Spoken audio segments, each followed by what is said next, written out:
Mohammad Reza Shah Pahlavi was the ruler of Iran from September 16, 1941 until his overthrow by the Iranian Revolution on February 11, 1979. He took the title Angstrom Ascent Hana Infinite H on October 26, 1967. He was the second and last monarch of the House of Pahlavi of the Iranian monarchy. Mohammad Reza Shah Pahlavi held several other titles, including that of Aryamehr and Bozorge Arteštārān. Mohammad Reza Pahlavi came to power during World War II after an Anglo-Soviet invasion forced the abdication of his father Reza Shah. During Mohammad Reza's reign, the Iranian oil industry was briefly nationalized under the democratically elected Prime Minister Mohammad Mosaddegh before a US-backed coup d'état deposed Mosaddegh and brought back foreign oil firms, and Iran marked the anniversary of 2,500 years of continuous monarchy since the founding of the Persian Empire by Cyrus the Great. As ruler, he introduced the White Revolution, a series of economic, social and political reforms with the proclaimed intention of transforming Iran into a global power and modernizing the nation by nationalizing certain industries and granting women suffrage. A secular Muslim, Mohammad Reza gradually lost support from the Shia clergy of Iran as well as the working class, particularly due to his strong policy of modernization, secularization, conflict with the traditional class of merchants known as Bazari, recognition of Israel, and corruption issues surrounding himself, his family, and the ruling elite.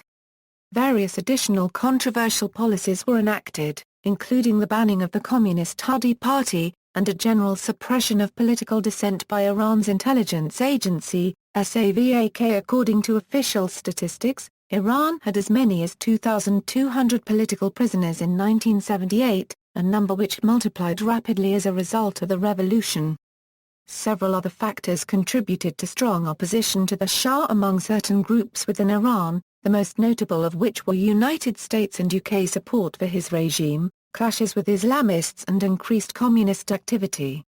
By 1979, political unrest had transformed into a revolution which, on January 17, forced him to leave Iran. Soon thereafter, the Iranian monarchy was formally abolished, and Iran was declared an Islamic republic led by Ayatollah Khomeini. Facing likely execution should he return to Iran, he died in exile in Egypt, whose president, Anwar Sadat, had granted him asylum. Mohammad Reza Shah Pahlavi is often called the last Shah of Iran as well as the Shah of Iran, or simply the Shah. Early life: born in Tehran to Reza Pahlavi and his second wife, Taj al-Muluk, Mohammad Reza was the eldest son of the first Shah of the Pahlavi dynasty, and the third of his 11 children. He was born with a twin sister, Ashraf Pahlavi. However, Shams, Mohammad Reza, Ashraf, Ali Reza, and their older half-sister, Fatima, were born as non-royals, as their father did not become Shah until 1925.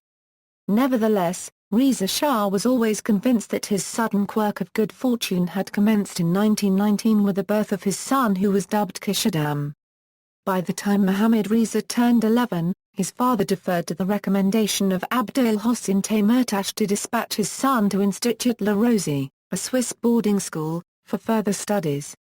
He would be the first Iranian prince in line for the throne to be sent abroad to attain a foreign education and remained there for the next 4 years before returning to obtain his high school diploma in Iran in 1936. After returning to the country, the Crown Prince was registered at the local military academy in Tehran where he remained enrolled until 1938. Early reign: deposition of his father. In the midst of World War II in 1941, Nazi Germany began Operation Barbarossa and invaded the Soviet Union, breaking the Molotov-Ribbentrop Pact. This had a major impact on Iran, which had declared neutrality in the conflict. Later that year British and Soviet forces occupied Iran in a military invasion, forcing Reza Shah to abdicate. Mohammad Reza replaced him on the throne on September 16, 1941. Subsequent to his succession as king, Iran became a major conduit for British and, later, American aid to the USSR during the war. This massive supply effort became known as the Persian Corridor. Much of the credit for orchestrating a smooth transition of power from the king to the crown prince was due to the efforts of Muhammad Ali Foroughi. Suffering from angina, a frail Farah was summoned to the palace and appointed prime minister when Reza Shah feared the end of the Pahlavi dynasty once the Allies invaded Iran in 1941. When Reza Shah sought his assistance to ensure that the Allies would not put an end to the Pahlavi dynasty, Farah put aside his adverse personal sentiments for having been politically sidelined since 1935.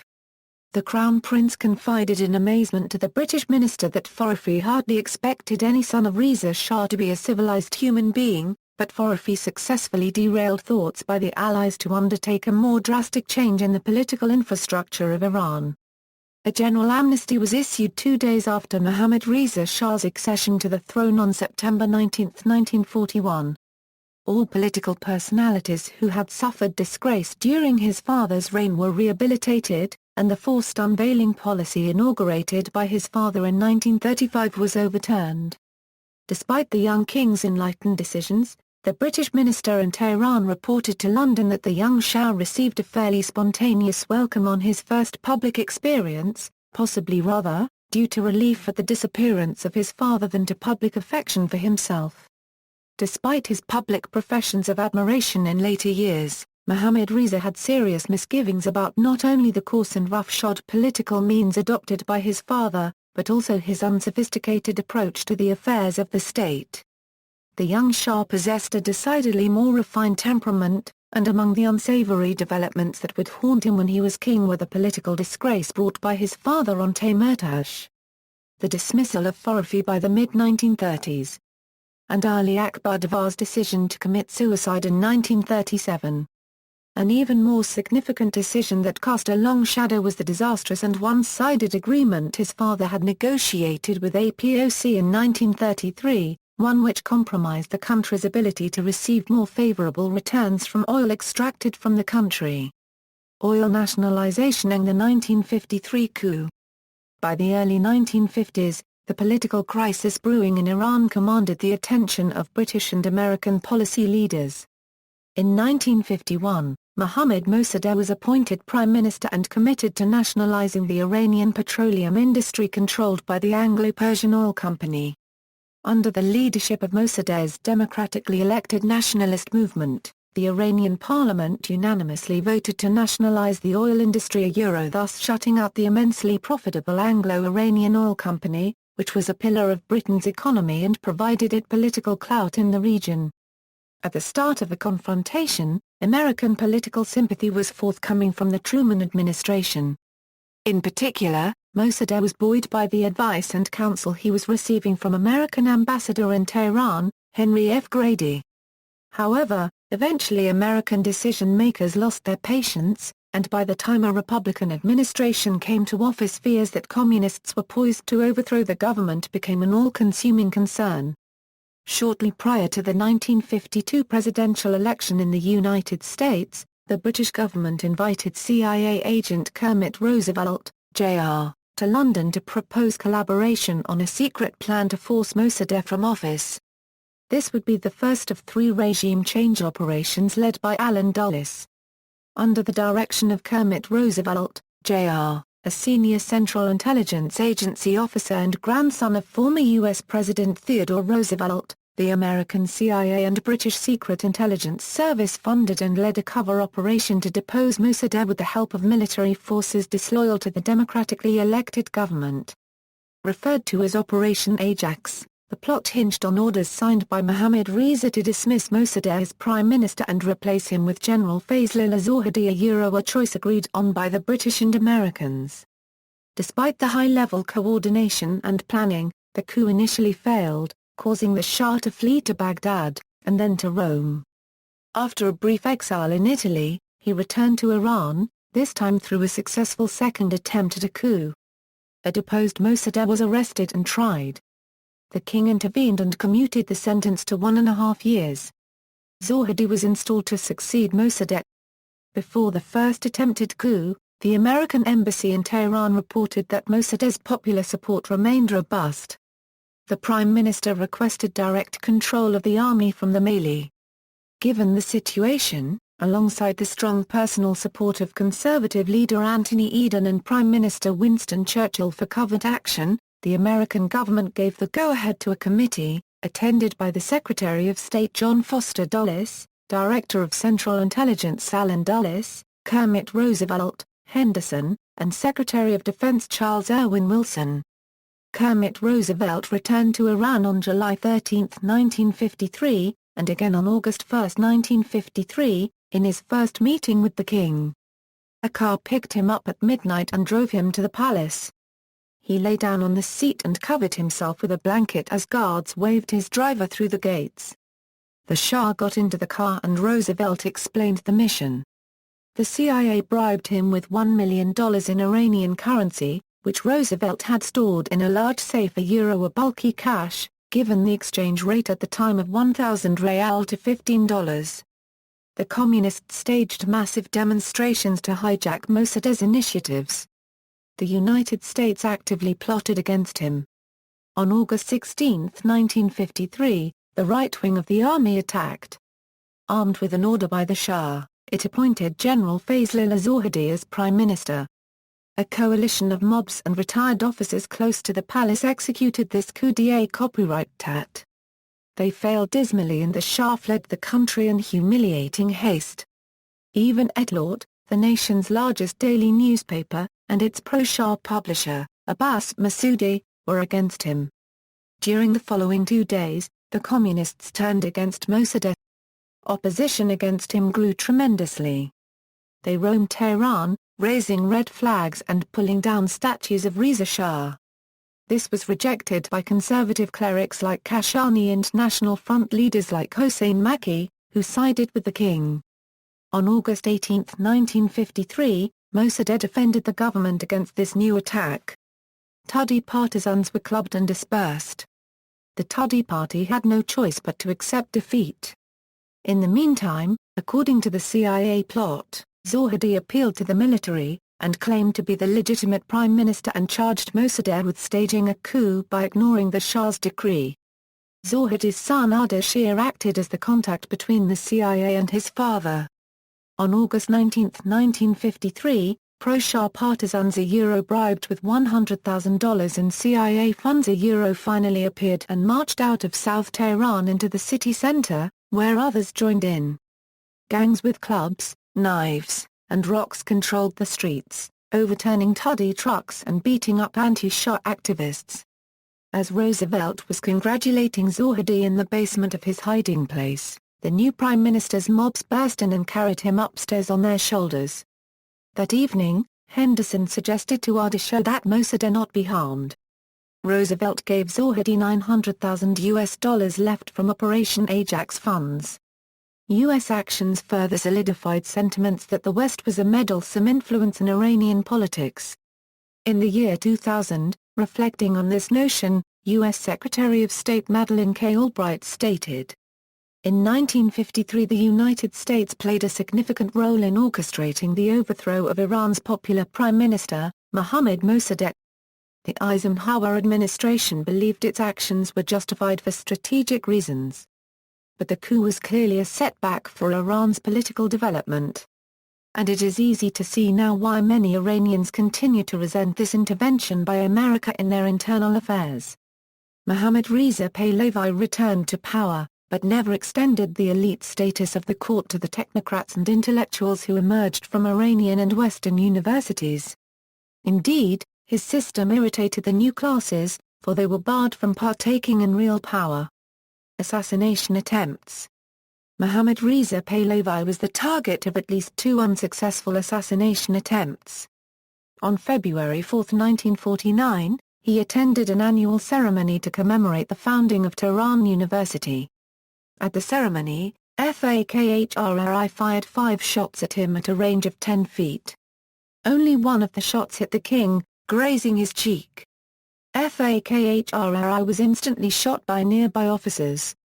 After an investigation, it was thought that Fakhrri was a member of the Tudeh party, which was subsequently banned. However, there is evidence that the would-be assassin was not a Tudeh member but a religious fundamentalist member of Fidayeen-e-Islam. The Tudeh was nonetheless blamed and persecuted. The second attempt on King's life occurred on April 10, 1965. a soldier shot his way through the marble palace. The assassin was killed before he reached the royal quarters. 2 civilian guards died protecting the Shah. According to Vladimir Kizichkin, a former KGB officer who defected to the SIS, the Shah was also allegedly targeted by the Soviet Union, who tried to use a TV remote control to detonate a bomb-laden Volkswagen Beetle. The TV remote failed to function. A high-ranking Romanian defector Ion Mihai also supported this claim, asserting that he had been the target of various assassination attempts by Soviet agents for many years. Middle years. Imperial coronation. On October 26, 1967, 26 years into his reign as Shah, he took the ancient title Şâhanšāh in a lavish coronation ceremony held in Tehran. He said that he chose to wait until this moment to assume the title because in his own opinion he did not deserve it up until then. He is also recorded as saying that there was no honor in being emperor of a poor country. Imperial symbols. The Pahlavi imperial family employed rich heraldry to symbolize their reign and ancient Persian heritage. The imperial crown image was included in every official state document and symbol from the badges of the armed forces to paper money and coinage. The crown image was naturally the centerpiece of the imperial standard of the Shah. The personal standards are for the Şâhanšāh, for his wife the Shâh, and for the eldest son who was his designated successor. Had a field of pale blue at the center of which was placed the heraldic motif of the individual. The imperial Iranian national flag was placed in the top left quadrant of each standard. The appropriate imperial standard was flown beside the national flag when the individual was present. Foreign relations.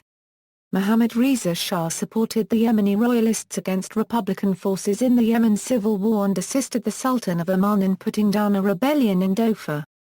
Concerning the fate of Bahrain and 3 small Persian Gulf islands, the Shah negotiated an agreement with the British, which, by means of a public consensus, ultimately led to the independence of Bahrain.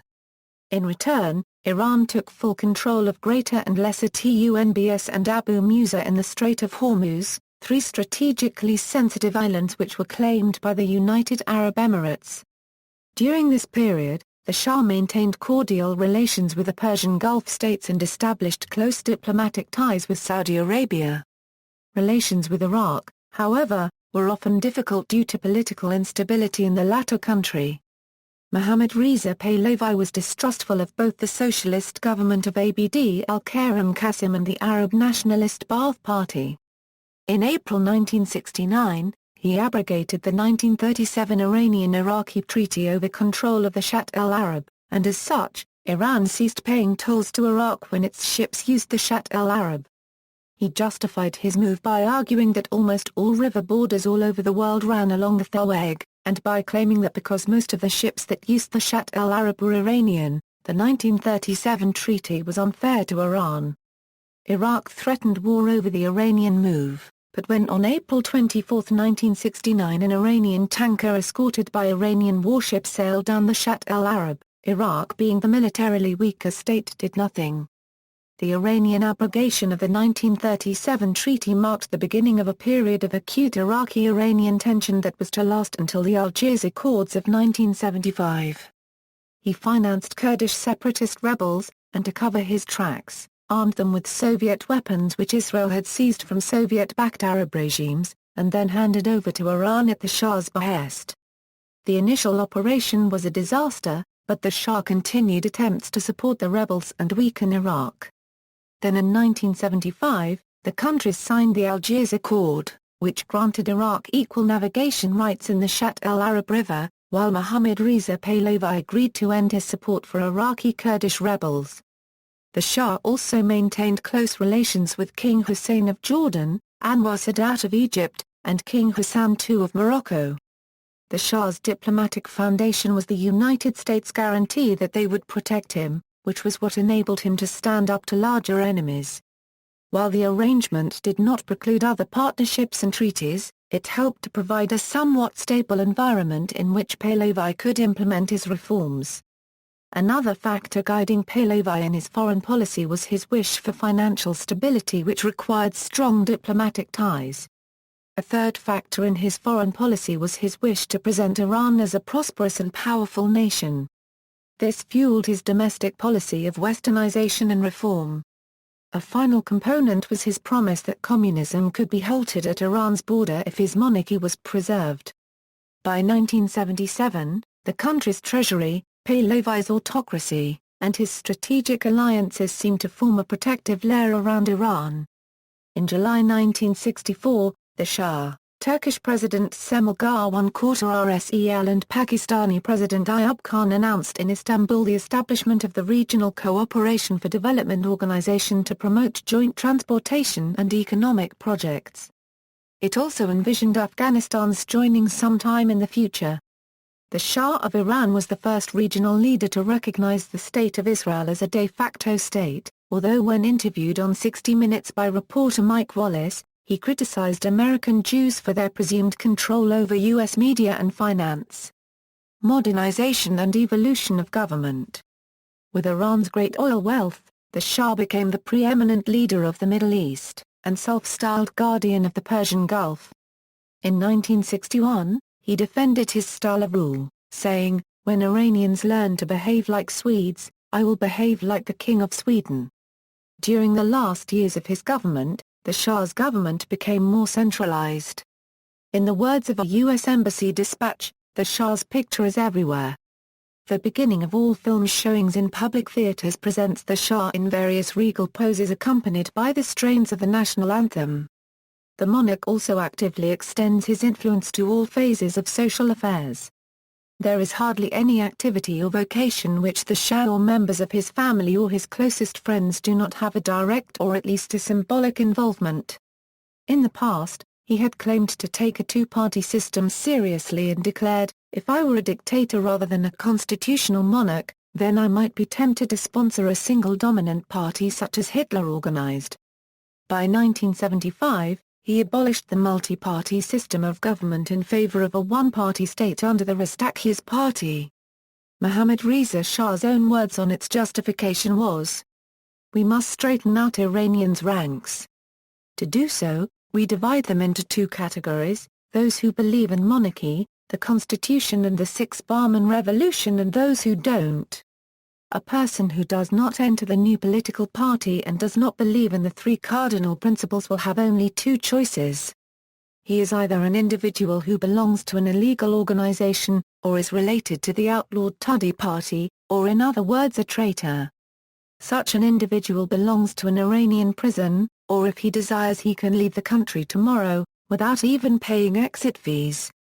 He can go anywhere he likes, because he is not Iranian. He has no nation, and his activities are illegal and punishable according to the law."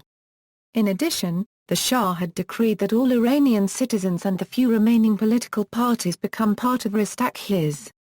Achievements. In his White Revolution starting in the 1960s, Mohammad Reza Pahlavi made major changes to modernize Iran. He curbed the power of certain ancient elite factions by expropriating large and medium-sized estates for the benefit of more than 4 million small farmers. He took a number of other major measures, including extending suffrage to women and the participation of workers in factories through shares and other measures. In the 1970s, the governmental program of a free-of-charge nourishment for children at school was implemented. Under the Shah's reign, the national Iranian income showed an unprecedented rise for an extended period. Improvement of the educational system was made through new elementary schools, and additionally literacy courses were set up in remote villages by the Imperial Iranian Armed Forces, this initiative being called pæhlæഃviː, Army of Knowledge. The armed forces were also engaged in infrastructural and other educational projects throughout the country as well as in health education and promotion. The Shah instituted exams for Islamic theologians to become established clerics. Many Iranian university students were sent to and supported in foreign, especially Western countries and the Indian subcontinent. In the field of diplomacy, Iran realized and maintained friendly relations with Western and East European countries as well as the State of Israel and China, and became, especially through the close friendship with the United States, more and more a hegemonial power in the Persian Gulf region and the Middle East. the suppression of the communist guerrilla movement in the region of Dhofar in Oman with the help of the Iranian army after a formal request by Sultan Qaboos was widely regarded in this context. As to infrastructural and technological progress, the Shah continued and developed further the policies introduced by his father. As part of his programs, projects in several technologies, such as steel, telecommunications, petrochemical facilities, power plants, dams and the automobile industry may be named. The Aryamehr University of Technology was established as a major new academic institution. In terms of cultural activities, international cooperations were encouraged and organized, such as the Shiraz Arts Festival. As part of his various financial support programs in the fields of culture and arts, the Shah, along with King Hussein of Jordan, donated an amount to the Chinese Muslim Association for the construction of the Taipei Grand Mosque. Criticism of reign and causes of his overthrow. At the Federation of American Scientists, John Pike writes, in 1978 the deepening opposition to the Shah erupted in widespread demonstrations and rioting. Recognizing that even this level of violence had failed to crush the rebellion, the Shah abdicated the peacock throne and fled Iran on January 16, 1979. Despite decades of pervasive surveillance by SAVAK, working closely with CIA, the extent of public opposition to the Shah, and his sudden departure, came as a considerable surprise to the U.S. intelligence community and national leadership. As late as September 28, 1978, the U.S. Defense Intelligence Agency reported that the Shah is expected to remain actively in power over the next 10 years. Explanations for why Mohammad Reza was overthrown include that he was a dictator put in place by a non-Muslim Western power, the United States, whose foreign culture was seen as influencing that of Iran. Additional contributing factors included reports of oppression, brutality, corruption, and extravagance. Basic functional failures of the regime have also been blamed: economic bottlenecks, shortages and inflation. The regime's overambitious economic program. The failure of its security forces to deal with protest and demonstration. The overly centralized royal power structure. International policies pursued by the Shah in order to increase national income by remarkable increases of the price of oil through his leading role in the organization of the oil-producing countries have been stressed as a major cause for a shift of Western interests and priorities and for an actual reduction of their support for him, reflected in a critical position of Western politicians and media, especially of the administration of U.S. President Jimmy Carter, regarding the question of human rights in Iran, and in strengthened economic ties between the United States of America and Saudi Arabia in the 1970s. In October 1971, Mohammad Reza Shah Pahlavi celebrated the 2500th anniversary of the Iranian monarchy. The New York Times reported that $100 million was spent. Next to the ancient ruins of Persepolis, the Shah gave orders to build a tent city covering 160 acres, studded with 3 huge royal tents and 59 lesser ones arranged in a star-shaped design. French chefs from Maxim's of Paris prepared breast of peacock for royalty and dignitaries around the world. The buildings were decorated by Maison Janson. The guests ate off Limoges porcelain china and drank from Baccarat crystal glasses. This became a major scandal as the contrast between the dazzling elegance of celebration and the misery of the nearby villages was so dramatic that no one could ignore it. Months before the festivities, university students went on strike in protest. Indeed, the cost was so sufficiently impressive that the Shah forbade his associates to discuss the actual figures. However, he and his supporters argued that the celebrations opened new investments in Iran, improved relationships with the other leaders and nations of the world, and provided greater recognition of Iran. Other actions that are thought to have contributed to his downfall include antagonizing formerly apolitical Iranians, especially merchants of the bazaars, with the creation in 1975 of a single-party political monopoly, with compulsory membership and dues, and general aggressive interference in the political, economic, and religious concerns of people's lives. And the 1976 change from an Islamic calendar to an imperial calendar, marking the conquest of Babylon by Cyrus as the first day, instead of the migration of the Prophet Muhammad from Mecca to Medina. This supposed date was designed that the year 2500 would fall on 1941, the year when his own reign started. Overnight, the year changed from 1355 to 2535. During the extravagant festivities to celebrate the 2500th anniversary, the Shah was quoted as saying at Cyrus's tomb, "Rest in peace, Cyrus, for we're awake." It has been argued that the White Revolution was shoddily planned and haphazardly carried out, upsetting the wealthy while not going far enough to provide for the poor or offer greater political freedom. Some achievements of the Shah such as broadened education had unintended consequences. While school attendance rose, Iran's labor market could not absorb a high number of educated youth. In 1966, high school graduates had a higher rate of unemployment than did the illiterate, and educated unemployed often supported the revolution. Black Friday. The Shah-centered command structure of the Iranian military, and the lack of training to confront civil unrest, was marked by disaster and bloodshed. There were several instances where army units had opened fire, the most notorious one being the events of September 8, 1978. On this day, which later became known as Black Friday, thousands had gathered in Tehran's Jali Square for a religious demonstration. With people refusing to recognize martial law, the soldiers opened fire, killing and seriously injuring a large number of people. Black Friday played a crucial role in further radicalizing the protest movement. This massacre seriously reduced the chances for reconciliation to the level that Black Friday is referred to as point of no return for the revolution. Revolution. The overthrow of the Shah came as a surprise to almost all observers. The first militant anti-Shah demonstrations of a few hundred started in October 1977, after the death of Khomeini's son Mustafa.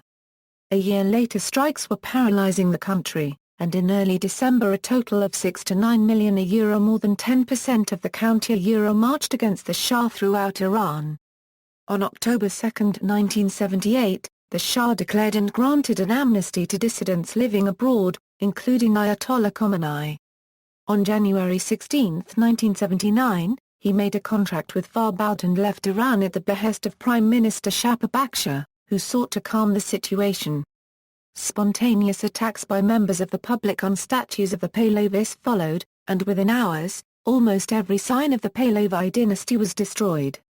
Pahlavi dissolved Savak, freed all political prisoners, and allowed Ayatollah Khomeini to return to Iran after years in exile. He asked Khomeini to create a Vatican-like state promised free elections, and called upon the opposition to help preserve the constitution, proposing a national unity government including Khomeini's followers. Khomeini rejected Pahlavi's demands and appointed his own interim government, with Mehdi Bazargan as prime minister, stating that "I will appoint a state. I will act against this government. With the nation's support, I will appoint a state." In February, pro-Khomeini revolutionary guerrilla and rebel soldiers gained the upper hand in street fighting, and the military announced its neutrality. On the evening of February 11, the dissolution of the monarchy was complete. Exile and death. During his second exile, Mohammad Reza Pahlavi traveled from country to country seeking what he hoped would be temporary residence. First he flew to Assuan, Egypt, where he received a warm and gracious welcome from President Anwar el-Sadat. He later lived in Morocco as a guest of King Hassan II, as well as in the Bahamas, and in Cuernavaca, Mexico, near Mexico City, as a guest of José copyright La Cubed Pez Portillo. Richard Nixon, the former president, visited the Shah in summer 1979 in Mexico. The Shah suffered from gallstones that would require prompt surgery. He was offered treatment in Switzerland, but insisted on treatment in the United States.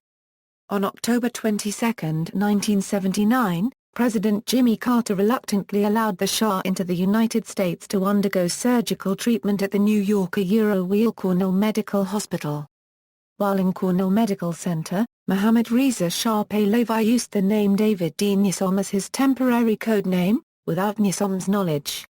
The Shah was taken later by U.S. Air Force jet to Kelly Air Force Base in Texas and from there to Wilford Hall Medical Center at Lackland Air Force Base. It was anticipated that his stay in the United States would be short. However, surgical complications ensued, which required 6 weeks of confinement in the hospital before he recovered. His prolonged stay in the United States was extremely unpopular with the revolutionary movement in Iran, which still resented the United States' overthrow of Prime Minister Mosaddegh and the years of support for the Shah's rule. The Iranian government demanded his return to Iran, but he stayed in the hospital. There are claims that this resulted in the storming of the U.S. Embassy in Tehran and the kidnapping of American diplomats, military personnel, and intelligence officers, which soon became known as the Iran hostage crisis. According to the Shah's book Answer to History, in the end, the United States never provided him any kind of health care and asked him to leave the country. He left the United States on December 15, 1979 and lived for a short time in the Isla Contadora in Panama. This caused riots by Panamanians who overwhelmingly objected to the Shah being in their country. Panamanians viewed it as their country being used as a stooge of the United States. The new government in Iran still demanded his and his wife's immediate extradition to Tehran. A short time after Mohammad Reza Pahlavi's arrival in Panama, an Iranian ambassador was dispatched to the Central American nation carrying a 450-page extradition request. That official appeal greatly alarmed both the Shah and his advisors. Whether the Panamanian government would have complied is a matter of speculation among historians. After that event, the Shah again sought the support of Egyptian President Anwar el-Sadat, who renewed his offer of permanent asylum in Egypt to the ailing monarch. He returned to Egypt in March 1980, where he received urgent medical treatment, including a splenectomy performed by Michael DeBakey, but nevertheless died from complications of Waldenström paragraph M's macroglobulinemia on July 27, 1980, aged 60. Egyptian President Sadat gave the Shah a state funeral. Mohammad Reza Pahlavi is buried in the Al-Rifa'i Mosque in Cairo, a mosque of great symbolic importance. The last royal rulers of two monarchies are buried there, Mohammad Reza Shah Pahlavi of Iran and King Farouk of Egypt, his former brother-in-law. The tombs lie to the left of the entrance. Years earlier, his father and predecessor, Reza Shah, had also initially been buried at the Al-Rifa'i Mosque. Legacy. In 1969, Mohammad Reza Shah Pahlavi sent one of 73 Apollo 11 goodwill messages to NASA for the historic first lunar landing. The message still rests on the lunar surface today. He stated in part, "We pray the Almighty God to guide mankind towards ever-increasing success in the establishment of culture, knowledge and human civilization." The Apollo 11 crew visited Mohammad Reza Shah during a world tour. Shortly after his overthrow, Mohammad Reza Pahlavi wrote an autobiographical memoir copyright Ponce l'Histoire. It was translated from the original French into English, Persian, and other languages. However, by the time of its publication, the Shah had already died.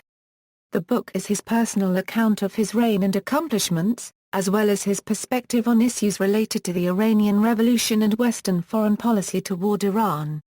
He places some of the blame for the wrongdoings of Savak, and the failures of various democratic and social reforms, upon Emir Abbas Hoveyda and his administration. Recently, the Shah's reputation has experienced something of a revival in Iran, with some people looking back on his era as a time when Iran was more prosperous and the government less oppressive.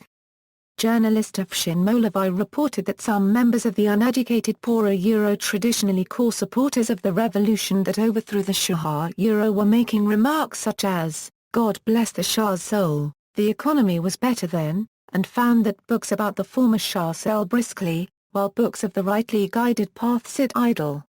The Shah's writings. Mohammad Reza Pahlavi published several books in the course of his kingship and two later works after his downfall. Among others, these include, Mission for My Country, The White Revolution, Toward the Great Civilization. Persian version, Imperial 2536. English version. Answer to History, The Shah's Story, Women's Rights. Under Mohammad Reza Shah Pahlavi's father, the government supported advancements by women against child marriage, polygamy, exclusion from public society, and education segregation. However, independent feminist political groups were shut down and forcibly integrated into one state-created institution, which maintained many paternalistic views.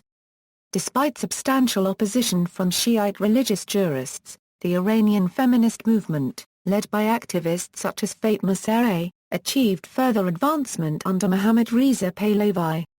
His regime's changes focused on the civil sphere, and private-oriented family law remained restrictive, although the 1967 and 1975 family protection laws attempted to reform this trend. Specifically, women gained the right to become ministers such as Farah Diba and judges such as Shirin Ebadi, as well as any other profession regardless of their gender. Marriages and children. Pahlavi married 3 times. Fawzia of Egypt. Mustafa Kemal Ataturk suggested to Reza Shah during the latter's visit to Turkey that a marriage between the Iranian and Egyptian courts would be beneficial for the two countries and their dynasties. In line with this suggestion, Mohammad Reza Pahlavi and Princess Fawzia married. Dilawa Princess Fawzia of Egypt, a daughter of King Fahd I of Egypt and Nizli Sabri, was a sister of King Farouk I of Egypt. They married on March 15, 1939 in the Abdain Palace in Cairo. Reza Shah did not participate in the ceremony. They were divorced in 1945 and in 1948. Together they had one child, a daughter, Princess Shāhnāz Pahlavi. Soraya Esfandiyari Bakhtiari, his second wife was Soraya Esfandiyari Bakhtiari, a half-German half-Iranian woman and the only daughter of Khalil Esfandiyari, Iranian ambassador to West Germany, and his wife, the former Eva Kal. They married on February 12, 1951, when Soraya was 18 according to the official announcement. However, it was rumored that she was actually 16 at the time, the Shah being 32. As a child she was tutored and brought up by Frau Mantel, and hence lacked proper knowledge of Iran, as she herself admits in her personal memoirs, stating, "I was a dunce. I knew next to nothing of the geography, the legends of my country, nothing of its history, nothing of Muslim religion." The Shah and Soraya's controversial marriage ended in 1958 when it became apparent that, even through help from medical doctors, she could not bear children.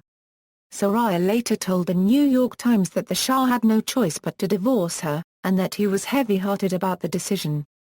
However, even after the marriage, it is reported that the Shah still had great love for Soraya, and it is reported that they met several times after their divorce and that she lived her post-divorce life comfortably as a wealthy lady, even though she never remarried. Being paid a monthly salary of about $7,000 from Iran.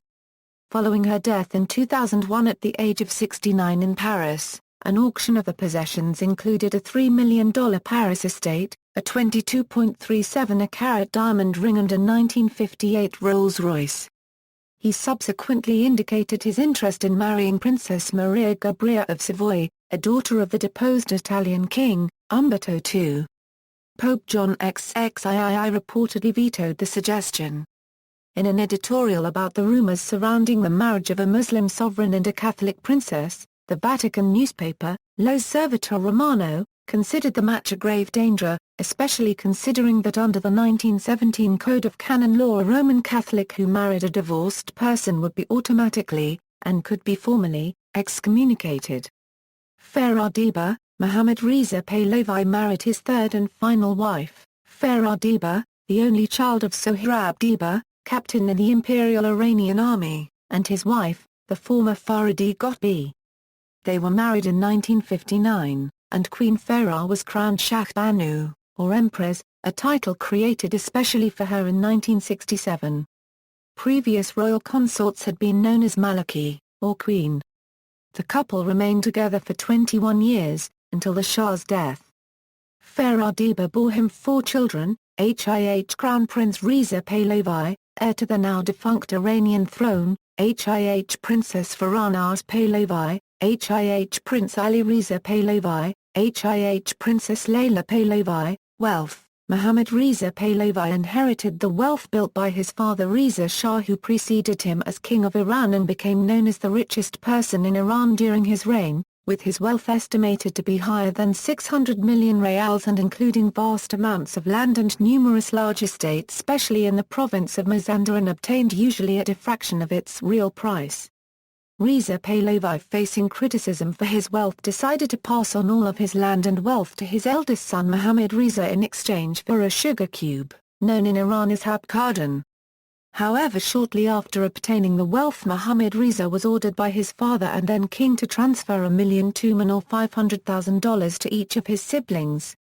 By 1958 it was estimated that the companies possessed by Mohammad Reza Pahlavi had a value of $157 million, with an estimated additional $100 million saved outside Iran. The rumors and constant talk of his and his family's corruption greatly damaged his reputation and led to the creation of the Pahlavi Foundation in the same year and the return of some 2,000 villages inherited by his father back to the people, often at very low and discount prices. However, it can be argued that this was too little too late, as the royal family's wealth and corruption can be seen as one of the factors behind the Iranian Revolution in 1979. Mohammad Reza Shah Pahlavi's wealth was even considerable during his time in exile. While staying in the Bahamas, he offered to purchase the island that he was staying on for $425 million, however his offer was rejected by the Bahamas, claiming that the island was worth far more. On October 17, 1979, again in exile and perhaps knowing the gravity of his illness, he split up his wealth between his family members, giving 20% to Farah, 20% to his eldest son Reza, 15% to Farah, 15% to Layla, 20% to his younger son, in addition to giving 8% to Šâhanšāh and 2% to his granddaughter Mahnaz Zohedi. On January 14, 1979, an article titled "Little Pain Expected in Exile for Shah" by the Spokesman Review newspaper found that the Pahlavi dynasty had amassed one of the largest private fortunes in the world, estimated at well over $1 billion at the time. A list submitted to the Ministry of Justice in protest of the royal family's penetration of every corner of the nation's economy detailed that the Pahlavi dynasty dominated the economy of Iran at the time.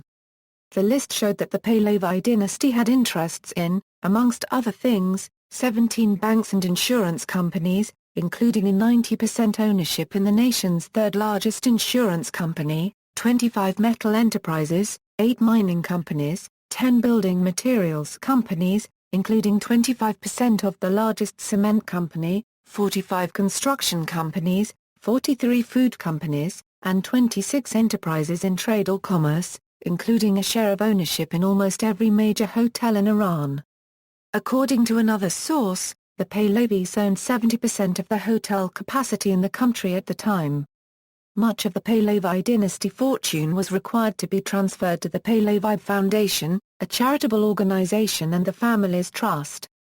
The organization refuses to give any value of its assets or an annual income, but a published book in Iran by Robert Graham, a British journalist, calculates that on the basis of its known holdings, the foundation assets totaled over $2.8 billion at the time. In Iran alone, the Pahlavi Foundation owned 4 leading hotels: the Hilton, the Vanak, the Even and the Darband. The foundation gained international attention for purchasing the Dupina building on Fifth Avenue, New York, at the time in 1975 valued at $14.5 million.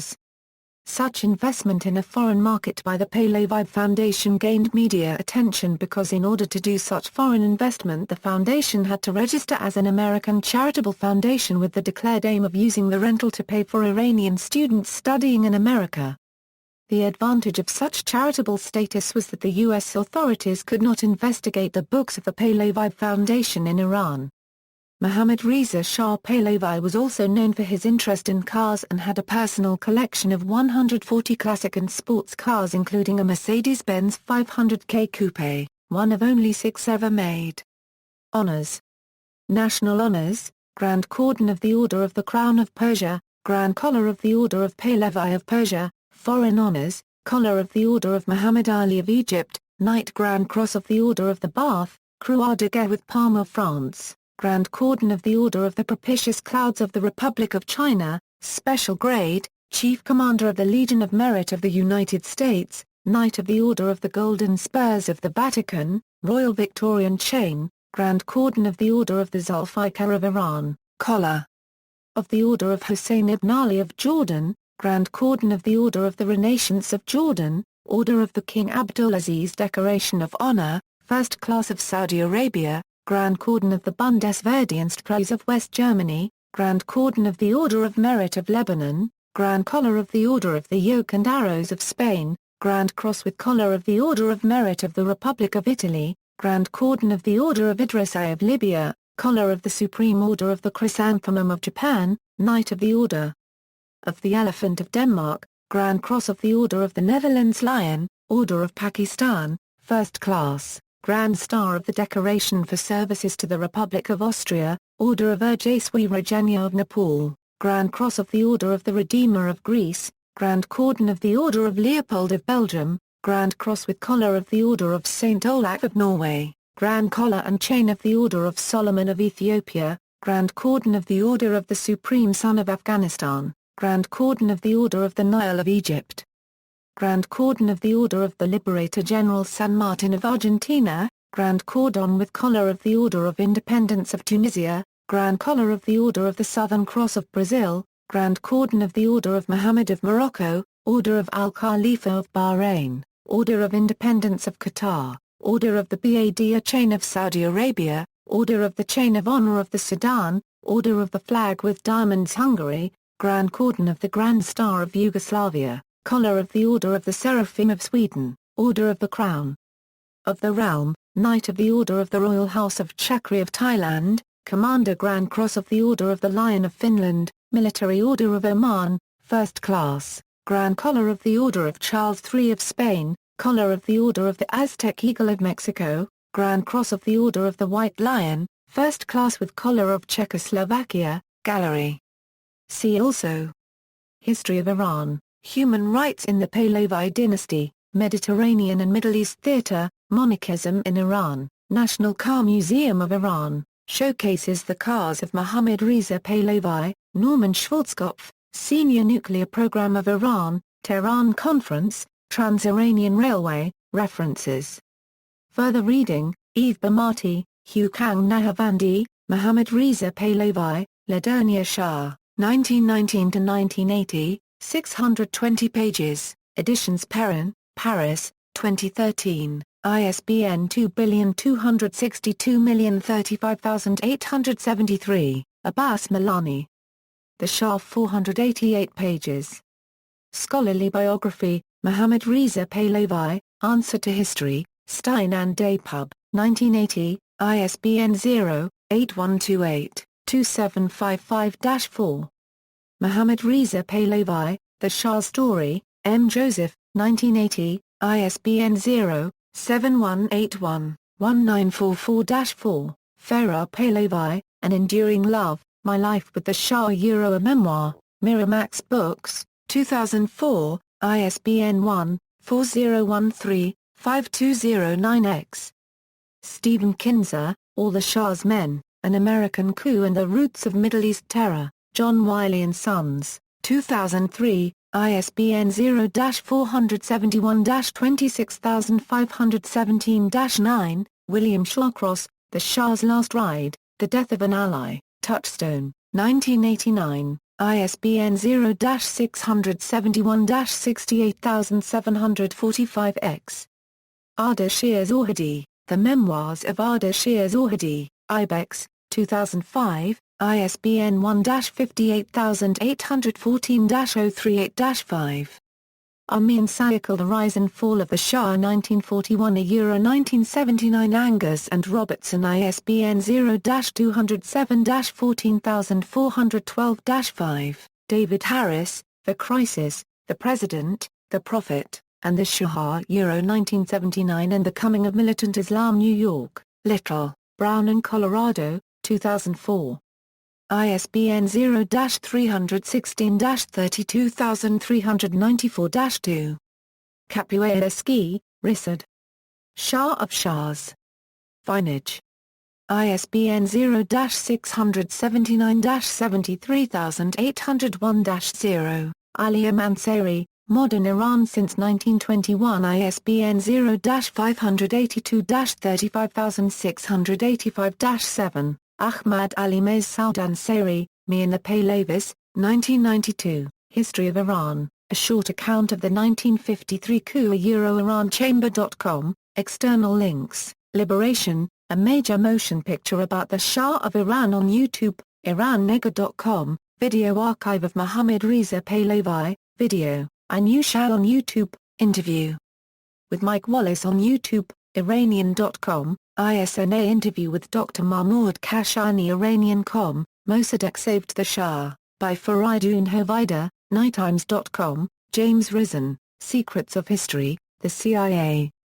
In Iran a special report.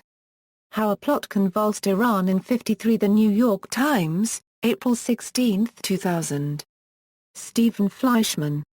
commondreams.org, Shah knew what he was talking about, oil is too valuable to burn, November 29, 2005. Roger Scruton. FortFreedom.org, In Memory of Iran, Roger Scruton, From Untimely Tracts, ppA 190-1, Pavan.com, Brzezinski's Role in Overthrow of the Shah, Pavan News, March 10, 2006.